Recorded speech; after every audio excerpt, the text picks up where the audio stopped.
Ni benshi rero bakunze guca bakritika abandi ngurumva ngo ujya ngo yigira ngo yita bishop sinzi ugasanga bo nivyo hari abiyita ayo mazina batagira ukwemezwa nk'ubunya karero abantu bakumva je nita ama voices no arishima ngo kubera yitwa iryo zina oya so bwishime wosanga amajwi ndayaganje urumva nakarere kiwanje nakujya ku pastor usanga aho mamagaye hose ashobora kuvuga ijambo ry'Imana byoroshe nanje ugasanga mu ngurube iki umva ni abantu benshi bakunze kwibwira ariko usanga bitagira bifatiye neza na neza bavuga ngo zigira ngurube zagiyemo amadayimoni ariko nivyo abantu bihaye kuko zigira ngurube zagiyemo amadayimoni zaje zija mu kiyaga bavuga mbega umugabo araryamye twebwe ngaha tugira dufe none we nibiki byuka twebwe ntituraryama dufise ibisafuriya dufise ibiki tuko turayora twayoye ijoro ryose indobo twarushe izi ndobo rero kuva twayoreye ngo dufashe nawe ufata akadobo twarushe dufashe na wewe utravaye utora akadobo na wewe udufashe kuyora kubera ndabona yuko muri iki kiyaga tutegerezwa gufa.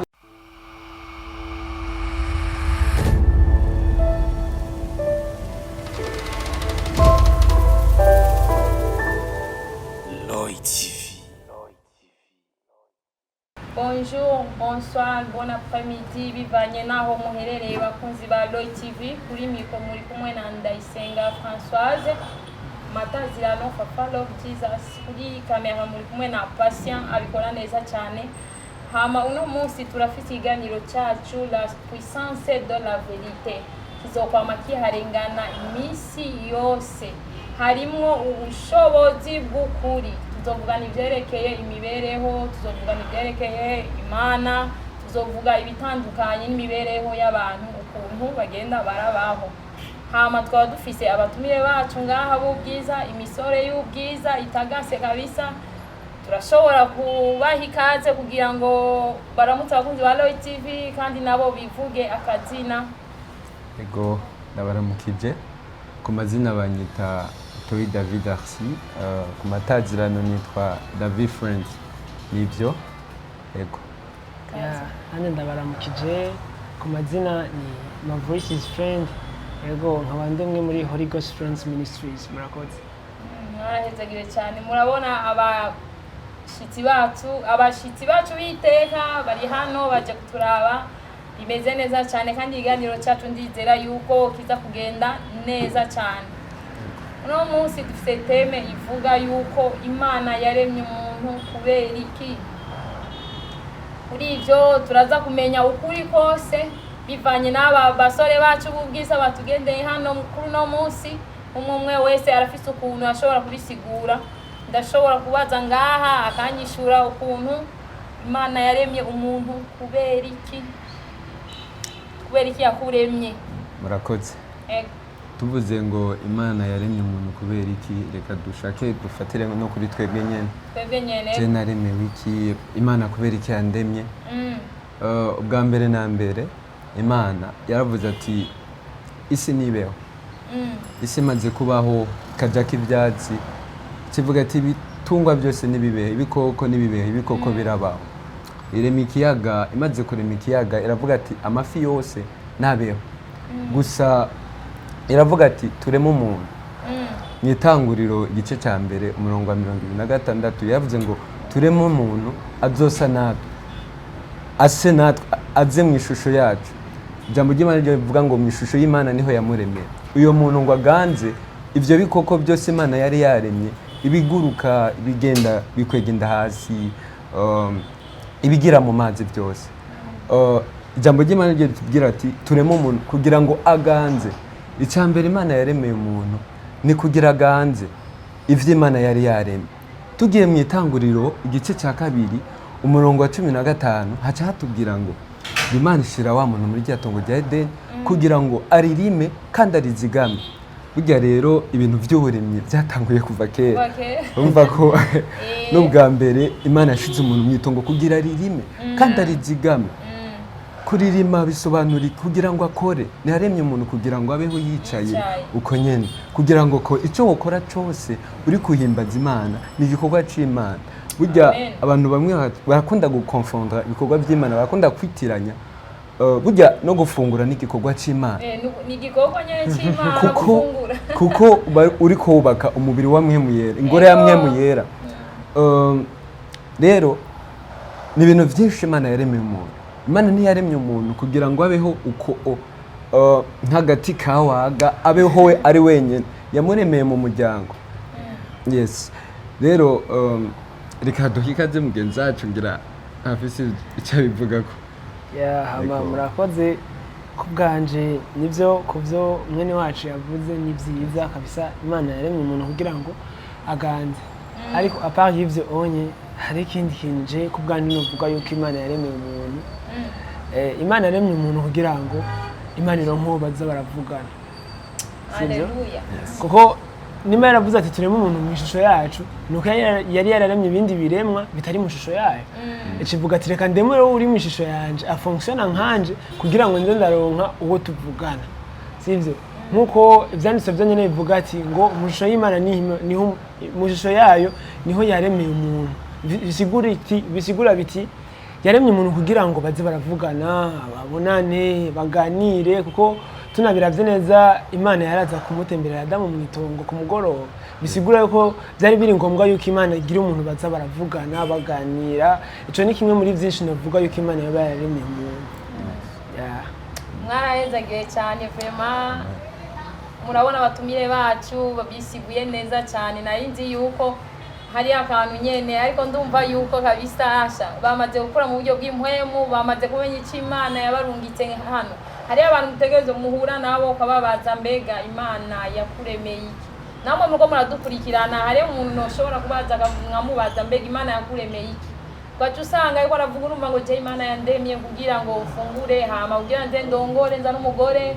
Kuri nawe akavuga ngo shaka nyene Imana yandemye kubera ngende kuvyara nk'umugabo ngende mvyare hama abana bagwire mvyara abana 10 vyara amahasa hama mbeho uko nyene. Undi nawe ukamubaza mbega Imana yakuremeye iki. Je Imana yandemye nyene kubera mbeho, ari ugasanga ntibigira na signification. Nivyo turafise abatumire bacu b'ubwiza kandi bakuze mu mpwemu. Shaka imisore myiza nk'inyene icakira ijambo amavuga nyene aha nana havuga uko naremewe ukumva bavuze neza, bavuze yuko baremewe kuganza. Iteme yacu vraiment iraryoshe cyane. Imana yaremye umuntu kubera iki. Namwe muko muradukurikirana mbega mwoba mukizi ico kintu. Batubwiye itanguriro igice ca mbere umurongo wa 26 yuko Imana yabonye yuko yaremye ibikoko, irema amazi, irema ibiyaga, irema isi, ibintu byose, ariko rero ntiyari bwareme umuntu.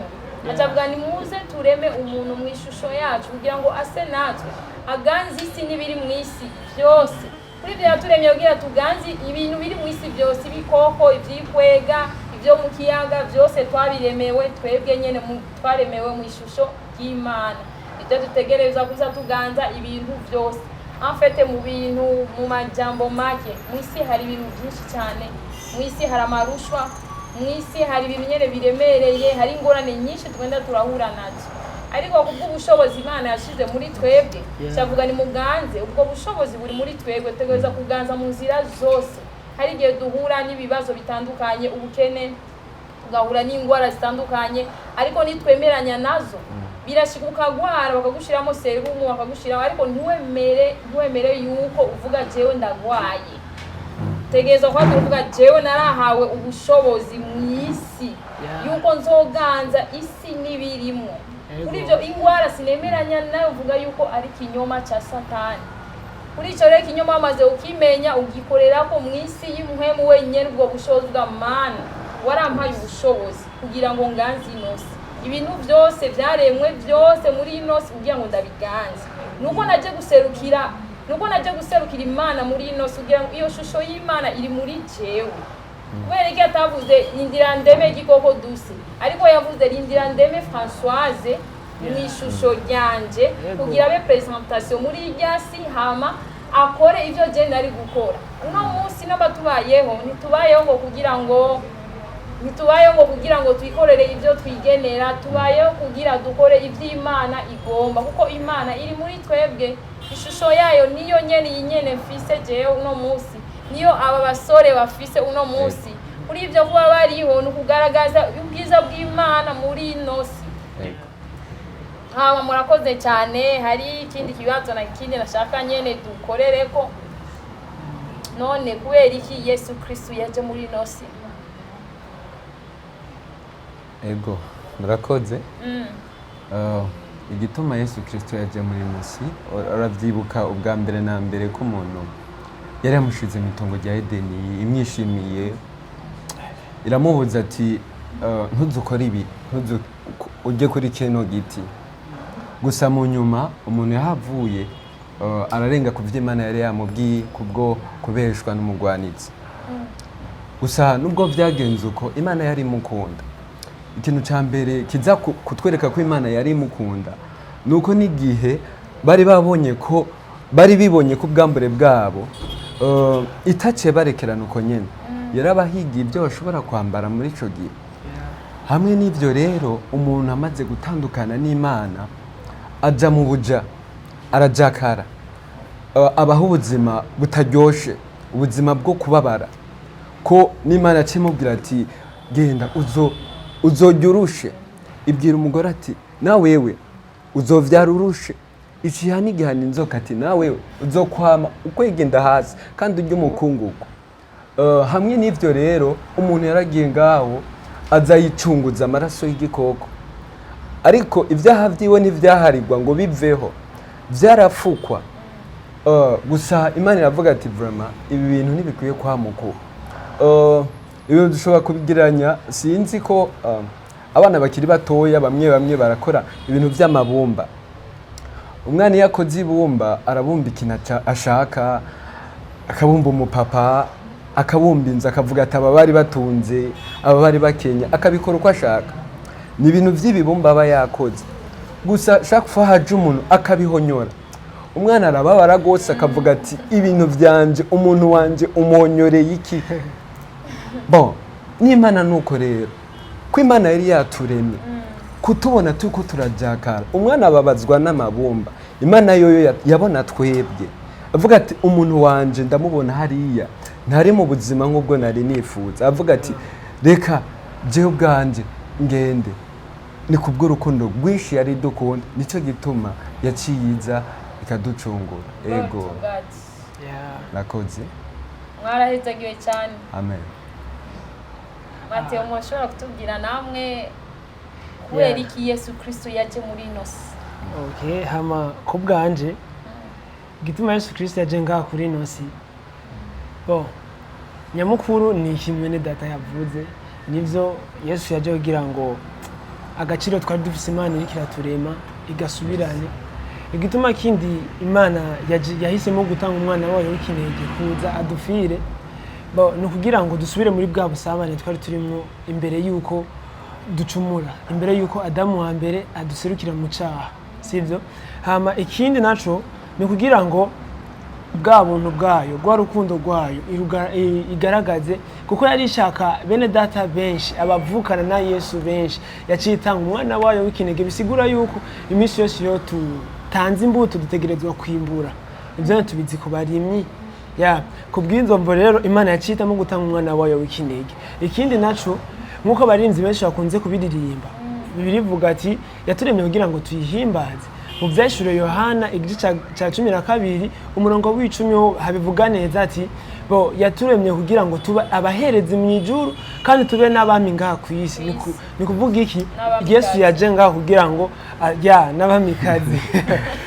Ego Yesu yaje ngaha ku isi kugira ngo aducungure dusubire kandi kuba abami tuganze ku isi, cyo dusubira kandi tuba abaherezi b'Imana nzima mu ijuru. Abakunzi ba Roy TV mwumvise abajene bacu ngaha Bwiza batubwiye yuko ukuntu icyatumye Yesu Kristo aza ngaha ku isi batubwiye mu camake. Nk'uko ijambo ry'Imana ryacu ritubwira Yohana igice cya 3 umurongo wa 16 uvuga neza ati kuko urukundo Imana yakunze abari mu isi nibwo rwatumye itanga umwana wayo w'ikinege kugira ngo umwakiriye wese ntazopfe rubi ariko ahabwe ubugingo budashira. Twarakiriye Yesu Kristo ari muri twebwe, turizera koko yuko dufise ubugingo budashira iyo wamwakiriye, ariko si ku bantu bose. Ubuti yuko utarakira Yesu Kristo umwami n'umukiza mu bugingo bwawe, nta bugingo budashira ufise ubugingo budashira n'uwamwakiriye muri we akatura yuko Yesu ari umwami n'umukiza mu bugingo bwiwe iyo azoronka ubugingo budashira nk'uko abajene bacu ngaha babitubwiye. Ikiganiro cyacu kiraryoshe cyane turacyabandanya. Jewe ndumva muri ya sanze bavuga ngo kuganza Imana yaremye umuntu kugira ngo aganze isi n'ibiri mu isi n'ivyikwega n'ikiyaga byose n'amafi ibintu byose kugira ngo twebwe tubiganze. None je numva kuganza ijambo kuganza no kuganza kugira uvuga ngo tuganzwa n'abagabo canke abasheri canke umukuru w'igihugu ukunaganje nyene mu gihugu igihugu atwaye ico kibazo cyo kuganza je nguma ndaciyumvira ko kenshi mbega mwoshobora kusigurira ukuntu umuntu yoganza bivsero na Bible ikivuga. Ego murakoze. Tuko turavuga kuganza tuko turavuga kuba délégué de classe cyangwa tuko turavuga kuba musitanteri cyangwa chef de quartier oya ko twatanguye tubona ko Imana yashizeho umuntu kugira ganze ivyo yari yaremye. Kubisanzwe kira kintu cyose Imana yaremye mu buryo bw'imwe mu kirumva ko kirumva hari ama situation kanaka ashobora kuganza umuntu ari uyo muntu yari kuganza ayo ma situation. Kurabona Yesu Kristo ari mu bwato n'abigishwa arasinzira umuyaga hazi igihuhusi. Yesu Kristo yahagutse aravuga ati umuyaga nuceceka umuyaga uraceceka. Yesu Kristo menga yarasinziriye atekanye ari mu karuhuko k'abana b'Imana. Ego avuga ati ingunza nizihagarara ubunyene ingunza zirahagarara. Ça veut dire ko n'umuyaga wumva yuko turiko turavuga kuganza ni kuganza ivy'Imana yaremye. Ego umva n'imiyaga yose n'imiyaga irimo mu bintu nyene Imana yaremye ko tuganza byose. Ego ego bon kubwanje kabisa twari mu kugira ngo tuganze uburere kuko mbananije kuri akarure nyene yari karavuga kujya kuntu Yesu yahagaritse imiyaga ahagarika imipfunda mu kiyaga bo bijya bintu birafise icari ko kirabitera ku nkengera ya kijya kiyaga kuri urya rugendo bariko barafata hari umuntu yatewe n'amadayimoni niwe yari karatera bijya bintu mu kiyaga kugira ngo Yesu ntaze kudelivera ayo madayimoni muri uyo muntu hama Yesu amaze kubihagarika ashikiriye urya muntu kuko yaremewe kuganza kandi akaba yizi icari yaciye adelivera wa muntu byoroshe gose. Ni naho hava amadeba menshi ngo amadayimoni yagiye mu ngurube iki umva ni abantu benshi bakunze kwibwira ariko usanga bitagira aho bifatiye neza na neza. Bavuga ngo zigira ngurube zagiyemo amadayimoni ariko nivyo abantu bihaye kuko zigira ngurube zagiyemo amadayimoni zaciye zija mu kiyaga kandi n'amafi yari muri kijya urumva hari amafi muri kijya kiyaga kandi twama tujya n'ibikeke urumva yuko usanga ari ibintu nyene biba biriko biracanga mu vyumviro. Bandenje kuri ya teme yo kuganza bon kuganza benshi hariyo n'abandi bakunze kubikonfonda ugasanga mu nzu umwana ntacumva bamugiye ikintu ntakora ngo je ndaganje ngo je ndaganje ngo ngahanye ngo nakimwe nokora ndaganje ndumwami ngo kuko Bibiliya ari ibimbwira ngo turabami n'abaherezi. C'est vrai bantu muri ko muradukurikirana Bibiliya bitubwira neza yuko turabami kandi tukaba turabaherezi ariko Bibiliya ivuga neza ati mwumvire abavyeyi banyu mu mwami wacu bien sûr kuko ari byo bigororotse kandi bivuga ati ngo ni navyo bizoduha ukuramba. Myani majambo kuganza Bibiliya kiravuga si ivyo bindi byose twumva biboneka bifadika ngo ntucumvira umubosi yinje ntumuramutsa ngo kubera ngo uraganje oya motife siyo onye ahubwo kuganza tuba twarinjiyemo niko kuganza gutuma turongorwa namwe mu yera tugendeshwa nikiri muri twebwe apana kugendeshwa n'ivyiyumviro bitubwira ngo kubita umuntu ikofi ngo kubera uganje no ahubwo tugendeshwa no kumvira tugendesha no guca bugufi muri izo sansi nyene tukaba tuganje ubuzima uganza mu isi imwe mu Yesu yari umuntu wa mbere atekereje ariko ageze imbere y'ingwara ntiyaresista ujya mutamakazi ingwara n'ikinyoma kiba kikije kandi kuganza ubushobozi bwo ucugistopa urumva dufate nk'ujya mu tamakazi yaragwaye ubutinyanka yakoze gusa ku buyonga bw'impuzu ya Yesu kubera Yesu yarazi icari yaciye yumva ubushobozi bumuvuyemo urumva mu yandi majambo ukuganza kuri kwinshi tuganza uburere ntituganza abantu. Haleluya, hongira ndakumva vema kandi n'abakora dukurikirana ngira baravyumva kabisa. Ntituganza abantu tuganza uburere kuko niwe wiganzira wowe bwawe. Mbandanije gatoya mu mbabare gato hari benshi rero bakunze guca bakritika abandi ngurumva ngo ujya ngo yigira ngo yiyita ngo yita bishop sinzi ugasanga bo nivyo hari abiyita ayo mazina batagira ukwemezwa nk'ubunya akarero abantu bakumva Jenito niyita ama voices arishima ngo kubera yitwa iryo zina oya so bwishime wosanga amajwi ndayaganje urumva nakarere kiwanje nkakujya ku mupastor usanga aho mamagaye hose ashobora kuvuga ijambo ry'Imana byoroshe nanje ugasanga biroshe ko nshobora kuririmba umwanya wari wo wose kuko ari ijwi ry'iwanje urumva ari akarere kiwanje fopa mo critique rero ntukritike ku byo utazi je n'Imana yanje hariho twahuriye nawe n'Imana yawe hariho mwahuriye murakoze. Bakunzi bacu ba Roy TV muri kiganiro cyacu aho kigeze kiraryoshe cyane umva ubuzima bwo kuganza ntituganza abantu ahubwo tuganzwa na mpwemu yera aba muri twebwe tugakora ibyo mpwemu yifuza ko dukora tugashika ahantu aho mpwemu yera yifuza ko dushika.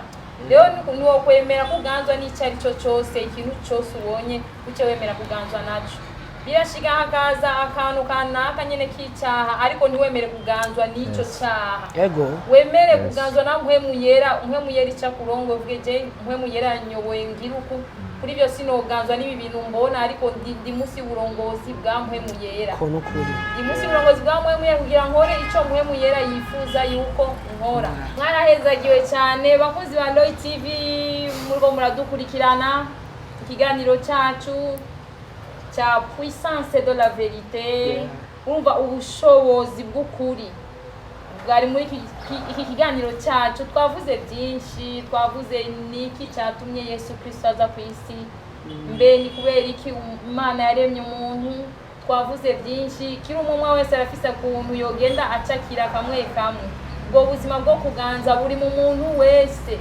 ifata wewe nyene uva wenyene niwe ufata decision uvuga jewe ubuzima bwo kuganza buri muri jewe kandi ikindi naco utegezo ugira ukwizera kuko Yesu Kristo agendana n'abantu bafise ukwizera abo yakijije bose bitangaza byose yakoze nuko bari bafise ukwizera muri burya bwato yararyamye arasinzira nyene ari mu karuhuko bari kumwe bobo barafashwe n'ubwoba barumva ubwoba bwinshi avuga mbega umuyaga ko ari mwinshi cyane Yesu Kristo nabo bamuravye basanga Yesu ariryamiye bavuga mbega umugabo araryamye twebwe ngaha tugira dufe none we nibiki byuka twebwe ntituraryama dufise ibisafuriya dufise ibiki tuko turayora twayo ijoro ryose indobo twarushe izi ndobo rero kuva twayoreye ngo dufashe n'abafata akadobo twarushe dufashe na wewe utravaye utora akadobo na wewe udufashe kuyora kubera ndabona yuko muri iki kiyaga tutegerezwa gufa ariko rero vyuka na wewe ugire nyene ugiremo akaeforo na gato Yesu Kristo yarabaravye aravyuka nyene arabaraba